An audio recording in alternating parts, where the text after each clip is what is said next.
Perhaps he's the world's greatest batsman. He's certainly one of India's most popular heroes. Yet he's only 26, and it's barely been 10 years since the world first heard of him. So what is he like? And more importantly, how does he live with his incredible fame? To find out, stay with me as I talk to Sachin Tendulkar. Sachin, you were born in April 1973 and in a family where most of your brothers and sisters are really much older than you. Were you a spoilt child? To a certain extent when I was a kid, but the biggest transformation in my life was when I changed my school. Earlier I was in New English School, Bandra, and then I changed to Shardashram English Medium School. That is when the biggest transformation came in my life. I became very serious. Earlier I was so notorious, it was hard for my parents and my elder brothers and the friends to control. So you were a great prankster as a child? I was. I still do some. So were you a naughty child? Were you always getting into trouble? Every day my father used to check my body. Oh, he must have fallen somewhere here and there, and he could only do that when I was sleeping. So the moment I woke up, when he touched my elbow, I woke up. Oh, this is where you got hurt today. I used to say, yeah, I did. And then I used to go back to sleep, so I was always up to something. There are stories that when you were a young child, maybe 5 or 6, in fact, you used to be a bit of a bully as well, and that you always liked to be the tough one in the community. I love fighting. Watching a lot of Hindi movies, I wanted to be Amitabh Bachchan in my school, and it was great fun. We used to have 2 groups, so another guy looking after B group, I used to look after A group, so there used to be quite a lot of fights. And did A group always win? Most of the times. Okay, but before cricket, in fact, your sporting hero had nothing to do with cricket at all. It was a very different person who you idealized, wasn't it, when you were young? Well, when I was young, I was the only one in our colony who was backing John McEnroe, and the rest of the guys used to back Bjorn Borg. So he has always been my hero, and he still is. And you used to even imitate his hairstyle and apparently wear his headbands as well. I used to roam around everywhere like that, with a headband, sweatpants, and a tennis racket. Were you good at tennis in those days? I was too young to be good, but well, we used to also play hand tennis, so, because most of the guys didn't have the racket, and that was great fun too, but it was basically for enjoyment. I gather it was your brother Ajit who first spotted your real talent and did a lot to guide and support you, is that right? Absolutely right, because I surely can't imagine what I would have been without my brother. I surely wouldn't have been here talking to you. He's done everything for me, which a normal brother won't do. He's something more than a brother to me, which I find it very hard to express myself, what I have. Now, when you were 11 years old, he introduced you to someone called Ramakant Acherkar. Did you realize at that age that this man was going to change your life? I was too excited to think about all those things. And first day I went there, I was too tense, too nervous. I couldn't bat at all comfortably. And he said, okay, this guy is going to take some time. Why don't you bring him after 6 more months? So my brother said, give him another chance, because I've seen him. I know how he plays, and this is not the way he plays. Give him another chance. And fortunately, my coach agreed. He said, okay, I'll keep an eye on him for 7 days. And I didn't realize that. I was just enjoying my net sessions. And he said, okay, I think he's good. What about changing the school? That's how I changed my school. I was earlier in New English School, and I joined Shardashram School, and that was the turning point of my career, because the earlier school, there was no cricket. So, in fact, Mr. Acherkar used to get you to practice in the nets by using, I believe, 1 rupee coins to help you keep your concentration. Is that right? It's perfectly right, because I still have those coins. And whenever I used to get tired, I used to bat in 4 nets at a stretch. And in the last net, when I was tired, he used to keep 1 rupee coin on top of the stump, and he used to say, anyone who gets him out can take this coin. If nobody gets him out, Sachin is going to take this coin. And it was a big thing to get that coin from our sir. And I used to try my level best not to get out, and I lost a couple of times, but I have 13 coins with me. So you, so you made a bit of money on the side as well, huh? I did, but I didn't spend. I gather it was during this period that two of your closest friends came into your life, Vinod Kambli and Atul Ranade. And they say that Sachin was a big bully. Whenever he was on the bus with us, he'd make sure we missed ours and we went with him. Yeah, I was always up to something when their bus came. And when my bus came, I used to say, okay, my mother must be waiting for me, I have to go. So I used to make them remove something from the kit bag. Okay, show me your bat, this and that, and try and distract their concentration. Looking at the numbers of the bus, I used to be quite a bully. And this habit of playing pranks, this habit of teasing and having fun, has this stayed with you even now? Still there inside me. I use it sometimes when the time is right. Yeah, I'm sort of a person who would take his time to make friends, and once I've known somebody, I cannot be serious at all. I'm always up to something. I believe that when you played your first match at 11, it didn't look to anyone as if you were going to be the star batsman of all time, because despite today's great record, I believe you got out for a duck the first two times. My first two matches, we used to earlier play in our colonies, just in front of the buildings, and I was a decent player there. So all my friends had a lot of expectations, and they had come to watch me. I said, okay, I'm going to show what I can do today. Went into bat, first ball bowled. I came back, the friends asked me, oh, what happened? I said, no, the ball kept low. You know, the wicket wasn't so good. And that's how I avoided the conversation. I said, the ball kept low, and look, where are you going this evening? And there's, let's go and eat bhel puri and all that. They said, okay, you're playing tomorrow, we'll come again and back you tomorrow. I said, okay, fine. The next day also I got on first ball, 0. I had to make up some excuse, so I can't remember what I said. But the third match I scored 7 runs and I was on top of the world. Said, yes, I've achieved something in life and this is how it's going to go. The funny thing is that in those early days, and in fact right up to the age of 14, you actually thought that you were going to be a pace bowler, is that right? I always somehow liked fast bowling, and I still do like. I like watching fast bowlers, and wanting to become a fast bowler, I had gone to Chennai for the selections where Dennis Lilly was going to conduct the MRF Pace Bowling Foundation camp. And nobody knows this, but I was also carrying my pads and bat.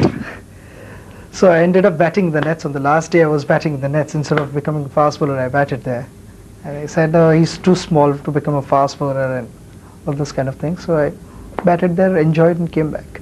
Okay, 1988 was possibly one of the greatest years in your career. Do you remember in February you were playing in the Harris Shield? That's when you created with Vinod Kambli the world record of 664 runs not out, the highest partnership. But I gather right through that period, your coach was actually trying to signal you to declare and you refused to see it. My coach sent a message through somebody, and that person was trying to tell me from the boundary line that you have to declare now. Your sir has given me this message and he has asked you to stop it here. If you have the guts, you get runs in the finals. Don't thrash them here, save it for the finals. You've got reasonable score, stop it here. But we were somehow, just trying to ignore him. And finally at lunchtime, he said, okay, now you had it. You have to call up your sir. He's waiting for your phone call. When I called him up, the first question was, what is their score? I said, sir, we haven't declared. He said, what do you mean? I had sent a message to declare. Why didn't you declare? Said, Vinod wanted to bat. So Vinod said, no, don't say this. I said, yeah, Vinod wants to talk to you. He said, sir, I'm batting on 349. Can I just make 1 run and then we can declare? So I said, if you do that, you have to deal with me in the evening. So we had to finally declare and start the game. And in December of that year, but still in 1988, you got your first chance at the age of 15 the youngest person ever to play cricket for Bombay in the Ranji Trophy. Do you remember that match? I went in to get 100. I got it. I always go in to get 100. And sometimes I get it, sometimes I don't. But my idea is to go out there and score runs. And I remember batting on 92. I think a left arm spinner was bowling, and I played one cover drive and on drive to reach 100. And then we had to declare. I cannot forget that moment. You are a very ambitious and determined person, aren't you? I like to score runs. I don't like losing at all. You hate it when you lose. What do you say to yourself when you get out for a duck, or if you get out before you think you should have? I have to take off my anger on somebody or somewhere. So I prefer to sit alone for a while till I cool down. And well, it all depends on how I've got out. I may get out on duck, but if it's a good ball, fair enough. I mean, the bowlers are playing for their country to get me out, and I'm playing for my country to score runs. So I mean, it's always going to happen that way. Okay, let me take you to the age of 16. It's November 1989. You're just making your debut for India. You're the youngest Indian ever to play Test cricket for this country. And you walk out to bat. Were you nervous? I was terribly nervous. I didn't know what was happening around me. And I said, okay, fine. I'm just going to go and hit the ball. I went in there. I got beaten. I can't count them on my fingers so many times. And I said, okay, I cannot deal with this. This is the first and the last test match you will be playing. I don't think so. You are capable of handling this. And I got out. I got back to the dressing room. I said, oh, what have I done? Playing for India, such a terrible performance. So I didn't expect this. And I was talking to myself. But I looked at myself in the mirror. I said, okay, you can't run away from this. When you get another opportunity, you're just going to go out there and try and hang around. Spend as much time as possible there. And fortunately, I got another chance in the next test match, which I was not expecting. Okay, Sachin, I'm going to take a break there. I want to come back in part 2 and talk to you about the cricket that you then were playing for the next 10 years for India. We'll be back in just a couple of moments. See you then.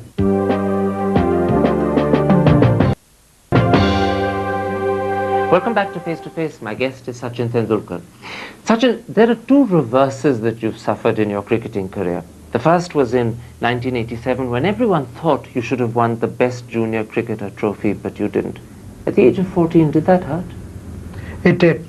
I was very upset because I'd scored maybe two times as much as what the other guy had scored, and taken maybe 40-50 more wickets than him.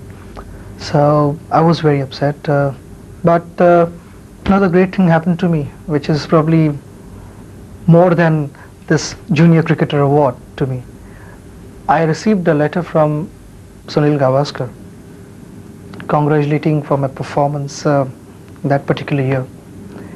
He said, if you go through the fixture, you'll find one name missing who's not got a Junior Cricketer award, and he has not done that badly in Test cricket.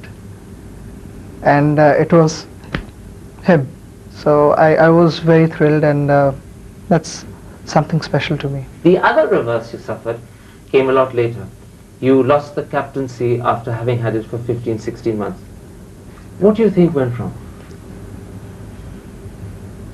Well, I think I was very upset about one fact. We came so many times close to winning the games, but we somehow couldn't. I mean, the ones which you don't play well up to your standard, you lose them, and that's fine. I mean, sometimes you don't get it right, it's fine. But when things are happening the way you want them, that is the time to win the game. And those games we were losing, so I was very upset, and that is where I thought we went wrong. What do you think happened? Was it that people didn't try enough, or was it just bad luck? Well, sometimes it happened, sometimes careless shots, sometimes bad luck.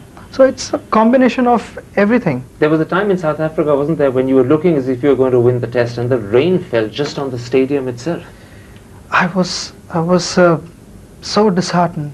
And at lunchtime, when we got back, we were on the verge of winning that test match, and everybody was like, okay, yes, we are going to win this test match. And we were just waiting for the lunchtime to get over so that we can go and finish the match. And it started pouring like anything for a couple of hours.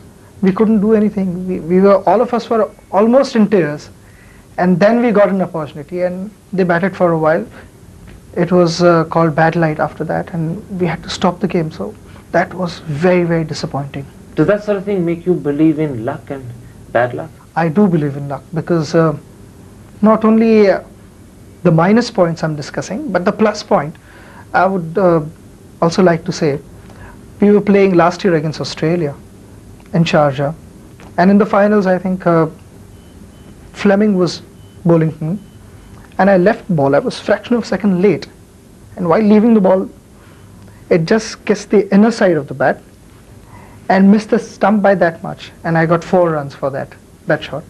Ended up scoring 100, and we won the tournament. So that's But if luck hadn't been with you, you could have got out on this occasion. yeah, I would have been out on maybe 4, 5, 6. I don't remember. Does this sort of thing make you superstitious when you're playing? I'm not so superstitious. I just have this habit of wearing my left leg guard first. Always. Always. Why have you never got a double century in Test cricket? You've come close to it, but you've never really done it. How do you explain that to yourself? I'm trying to find why I haven't got it yet.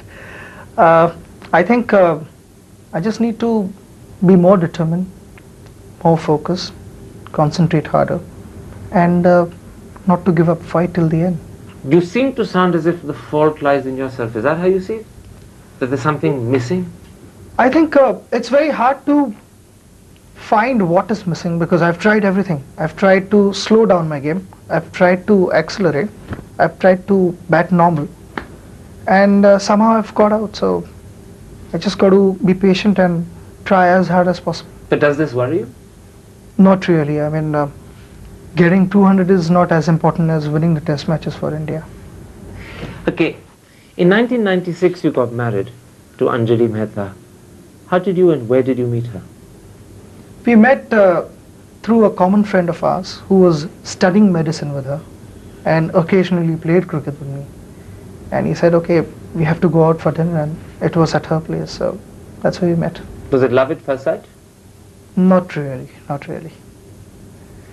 So were you very careful in choosing your wife? Well, I've known her for almost 10 years now. And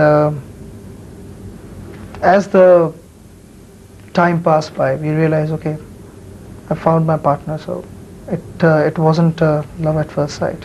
Does she share your passion for cricket? Earlier, she didn't know anything about cricket.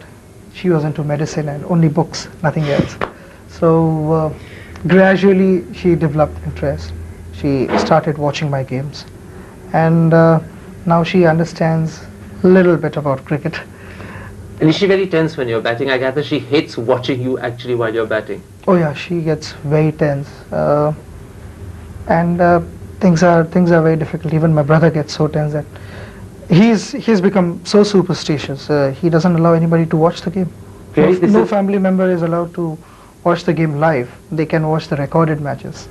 So when Sachin is batting and the whole world is sitting watching, your actual family is not watching at all. They are not watching. They're too tense. Are you a family man? Are you close to the family? Yeah, it's mainly with them, mother, brother, my friends, playing downstairs. I play a bit of table tennis as well. Every evenings I'm downstairs playing table tennis. When you say playing downstairs, this is in the same area and the same colony where you grew up. That's right, yeah. This is important to you, to stay there and be with the people that you spent your childhood with. It's very important because it's very normal to me. I can become what I am actually, and not what I should be outside the colony. I can come back to normal again when I'm there in the colony. It's to my friends, it's okay, it's just one of our friends, that's it. They aren't overawed by the big name Sachin Tendulkar. Not really, and it's just what I want from them, just one of their friends. So you look for people who'll treat you like normal. people who are not over-impressed with your prestige and status? I really like that because that's very rare, to be very frank. And it can only happen with the guys who are very close to me and very dear to me. Okay, you must be perhaps the best-known celebrity in India today, but is there a cost to this fame, to this fan following? Well, sometimes when I go out with my family, it's very difficult. I would just want to spend some time with my wife and my friends, but that doesn't happen. Can you take Anjali to a restaurant, go see a movie, just go shopping? I can take her to a restaurant, but not shopping or movie. I think sometimes when we go out in the evenings, it's so important that we spend some time alone with each other outside our house. It's so important that we also get a chance to lead our personal life.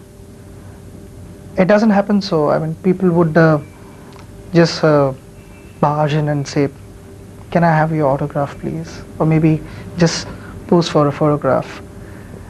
It's sometimes very upsetting. I mean, I would surely want to sit there just by myself and Anjali next to me and spend some time together. It's so difficult, but on the other side, I find it very interesting because it's all happening because people like me, they love me, they like my game. They surely want me to perform well and do good for the country. That's why it's all happening, so I appreciate it as well. You're 26. You have probably at least 5, maybe even 10 years of cricket ahead of you. But have you ever asked yourself the question, what then? Not really. At present, I'm just thinking about what I'm going to do next for the country and what my responsibilities are, and I feel I should not think about anything else other than cricket. Maybe, yeah, few things here and there, but my focus should be always there on cricket. And is there a cricketing goal, a cricketing target that you want to achieve? I always set targets, but I never disclose them. Why is that? So that if you miss them, you don't have to admit to it? Yeah, I think people are surely expecting something from me. So that's fair enough. I mean, if you're expecting something, that's fine. But what my expectations are, I should just keep it to myself. And if I can live up to my own expectations, I'm going to do a decent job for the country. And I'm waiting for that. Sachin, I'm absolutely confident you're going to make those targets. Thank you very much for talking to us. Thank you very much. Yeah.